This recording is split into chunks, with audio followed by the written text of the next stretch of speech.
Today, the Defender is finally getting some major upgrades.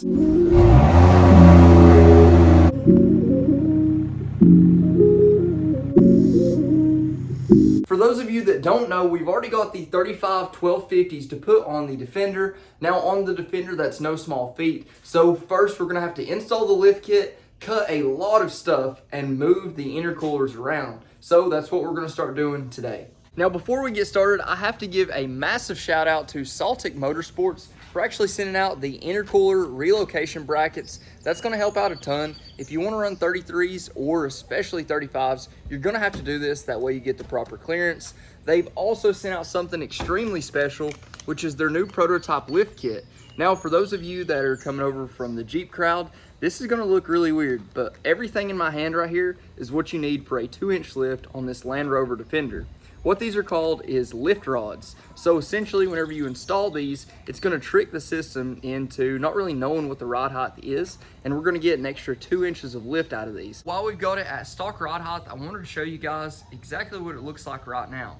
The clearance on these is not that high, but we're about to measure it to see, and we'll measure it right after we get done. That way we can see how much extra clearance we're actually getting. So as of right now, between the fender and the tire at normal rod height, we've got right at, let's call it 4 inches. We've got right at 4 inches of clearance between the actual fender and the actual tire itself. And then for the back, we've got, looks like a little bit more, right at about 4.5 inches. So first things first, we've got to get this thing up in the air.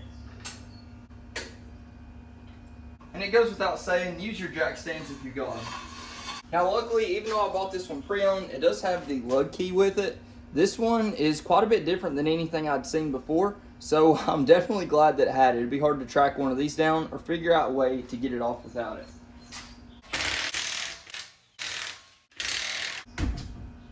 Now that we've got this off, you can see the lift rod right there for the rear. It's clear as day. I do believe the rear is going to be longer than the front. That's a safe bet. So I'm gonna go ahead and spray some WD-40 on these just to loosen them up a bit. And then I'm just gonna use my little pry tool. So this is where it actually senses it. It's got a little plastic piece that comes out. It seems a bit fragile, but down here it's actually mounted to the control arm. So I'm gonna go ahead and take off this top one first. Top one's off.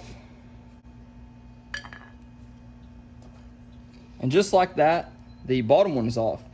Now, I would be kind of interested to see what happened if you didn't put any of these on. I guess it would just go up to maximum rod height, but that is what it is. And these are like a plastic and rubber material. This piece is plastic. So this is the one from Saltek Motors versus the factory one. You can see the height difference right there.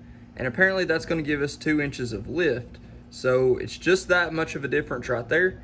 But like I say, it'll create 2 inches worth of lift.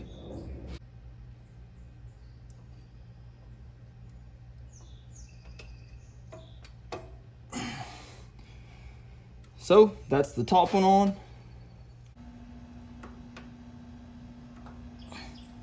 Well, that's one down.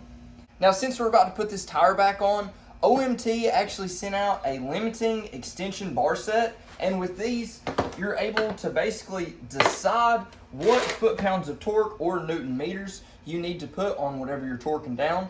And these limiting bars will actually not over torque, so it makes it extremely easy to use. Now for these, they usually rate them right at about 100 foot-pounds, so we'll be using the 100 foot-pounds extension. Now something so cool about these, you guys will actually probably be able to see the way it works. Whenever it gets to 100 foot-pounds, it'll actually flex the bar.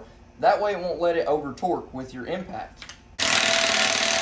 It makes it so easy to know exactly what you're at, especially with an impact wrench. That way you don't have to whip out your torque wrench at the end to measure everything up. These make it so easy. And if you guys want a set of these for yourselves, go down to my link in the description. You'll be able to find them. They've got great prices on a bunch of other products too, but these are definitely my favorite.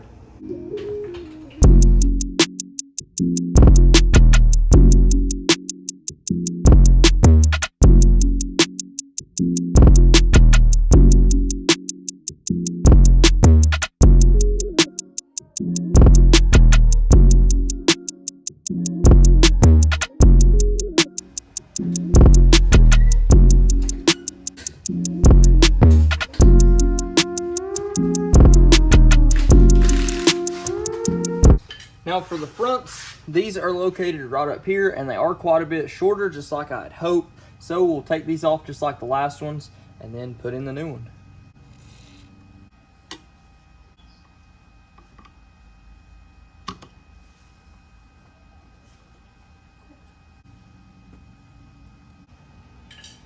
Simple enough. Now, since we have all this undone right now, I want to go ahead and do the Intercooler Relocation Kit. Now, this kit from Saltek is really awesome. It's really simple. It's just the brackets. But what you will need are a few basic tools, 8mm, 10mm sockets, flatheads, Phillips heads, and you'll also want to get some extra coolant. So I went ahead and picked up some extra coolant today because you will be taking some coolant out. It's just part of the process, and then you want to top it back off later. Now, they actually have awesome instructions laid out on their how-to section on their website, and I'll link that down below. That's what I'm going to be using as my guide today to go through all this. To get started, all we'll need to do is basically get all of this off the front section of that inner fender well liner. That way we can actually see the intercooler. So after looking through some of the instructions, we actually need a piece off of the left side for the right side and the right side for the left side on the Intercooler Relocation Kit. So you're gonna have to jack both sides up and have them up sitting. That way you can really get to both and reinstall both at the same time. So had to use two different jacks, two different jack stands, but we got it figured out, and now we can get started.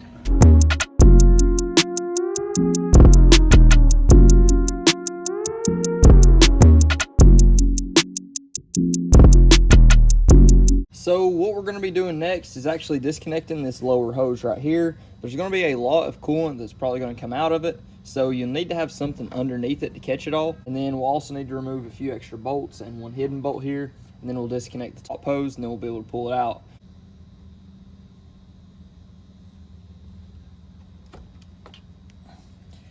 And you'll probably have to use a little bit of force with the screwdriver too, but inevitably you'll be able to get it. Then you'll hear all the coolant. And with this one, I guess whenever I took off the other side, most of the coolant already drained out. I'll show you guys that in a minute, but I did take off the other side first. And then we will loosen up these 3 bolts.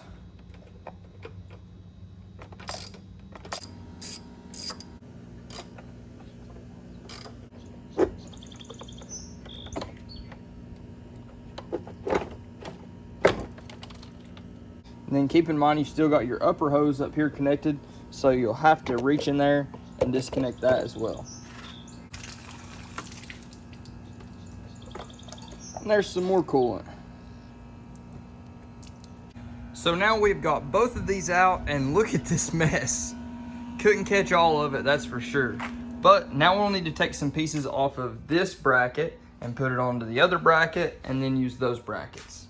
So the first step now is to remove these bolts on each one. That way we can actually separate this little bracket from the secondary bracket and the intercooler. And now we have the driver's side and the passenger side separated from the primary brackets, and now we just have these secondary brackets left, which we're actually going to be trimming. What we need to do is we actually need to cut this piece out right here on each side, because this bracket is going to be going on to that side. So this is the driver's side, that's the passenger.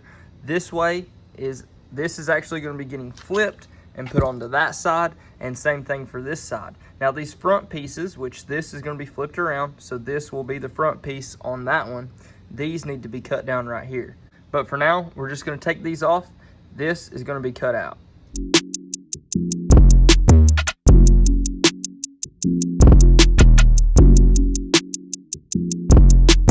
So now that we actually have both of these cut like that, this is from the driver's side originally, and now this piece is going to go like this onto the passenger side piece, just like that.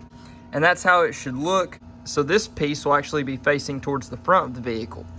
Now on each side, driver and passenger, we'll need to cut this line off right there on these plastic little clips. Be sure that you're cutting this piece that is already swapped facing forward. This will be the front of the vehicle right here.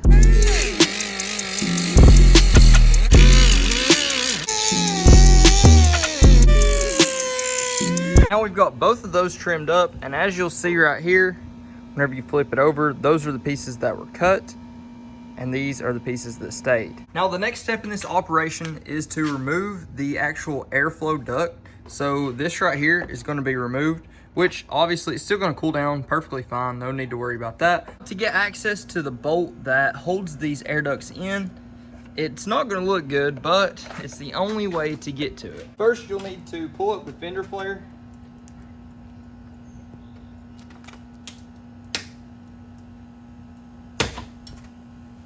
Just like that. And now that piece is loose.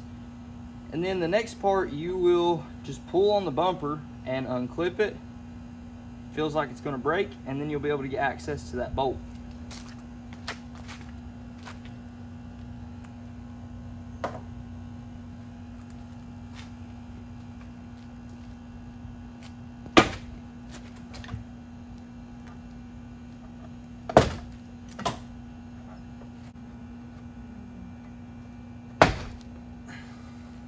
You'll be able to see right here, that is the bolt that we needed to get access to, so you have to take this apart.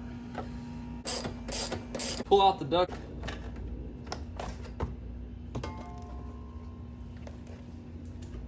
Then we need to reinstall the bumper as well as the fender flare.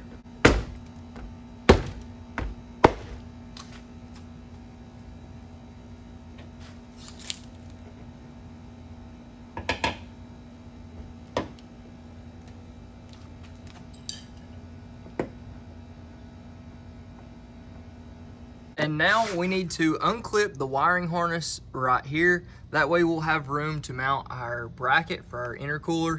And you'll see we're gonna bolt up right there. It's gonna go across there.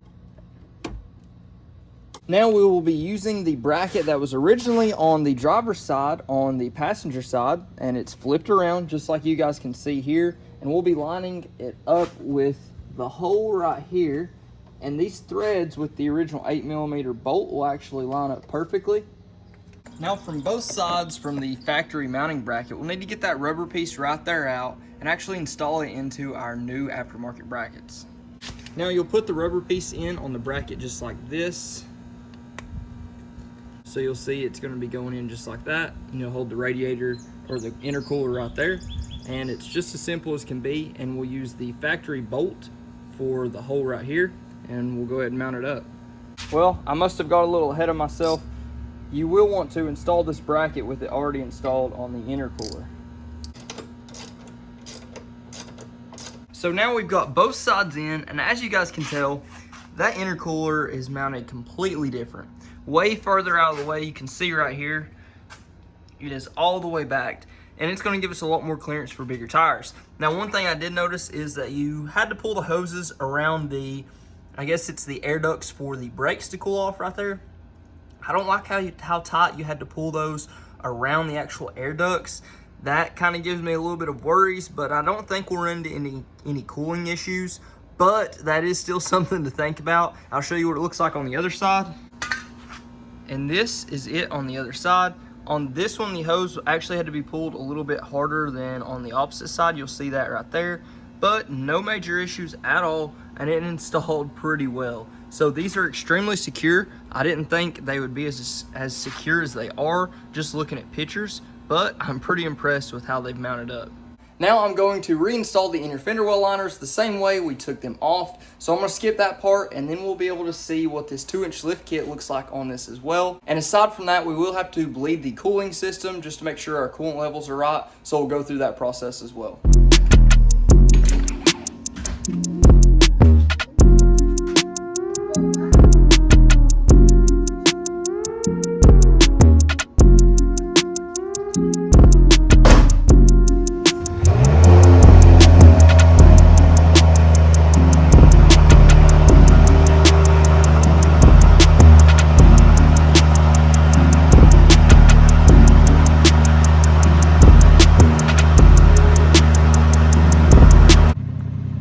So this is it with the 2-inch lift, and as you can tell, it looks quite a bit different. Now with those small tires, obviously we don't really need it, but for what is to come, we definitely do. And I'm gonna let it warm up right now, that way we can go ahead and bleed the cooling system just to make sure we don't have any air pockets or anything like that in there, because more than likely we do. But let's measure it and see how much higher we are right now. So starting off with the front to the top of the fender, we have got right at 6 inches. And then for the rear,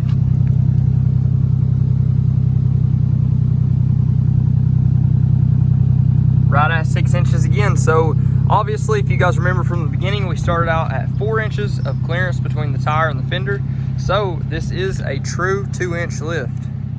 And now I'm going to test out the different rod heights. We're going to take it all the way up first, and then we'll take it all the way down to the ground, see how that has changed.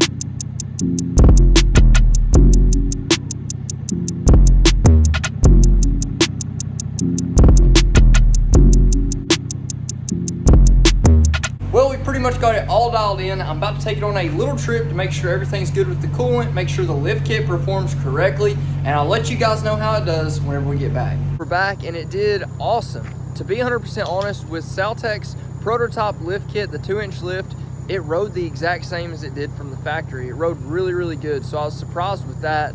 And also, our cooling system performed great. Didn't have any issues with that, and everything worked seamlessly. Now, the next time you see this thing, it is going to be getting some 35 slapped on, but for now, I'm still waiting on some spacers to come in, and we're going to have to do quite a bit of trimming, so that's all to come extremely soon.